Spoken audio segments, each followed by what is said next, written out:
اور آخری چیز یہ ہے میرے بھائی کہ دل کا کنٹرولر اللہ تعالیٰ ہے، ہمارے دل کا مالک اللہ تعالیٰ ہے. اس دل کو اللہ تعالیٰ کب پھیر دے کوئی نہیں جانتا، اس لیے اس مالک سے لو لگاؤ، اس مالک سے دعائیں کیا کرو. یا مقلب القلوب ثبت قلبی علی دینک، اے دلوں کے پھیرنے والے میرے دل کو اپنے دین پر جما دے. اس مالک سے دعا کیا کرو، فتنوں سے پناہ مانگا کرو.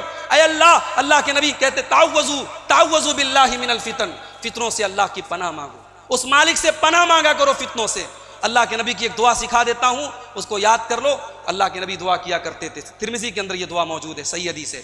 اللہم انی اسألک فعل الخیرات وترک المنکرات وحب المساکین وَإِذَا أَرَدْتَ بِعِبَادِكَ فِتْنَةً فَاقْبِضْنِي إِلَيْكَ غَيْرَ مَفْتُونٍ.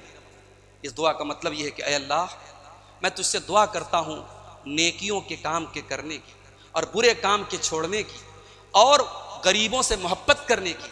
اور اے اللہ، اگر تو اپنے بندوں کے ساتھ کسی فتنے کا ارادہ کرے تو مجھے اٹھا لینا اس حال میں کہ میں کسی فتنے میں نہ پڑوں.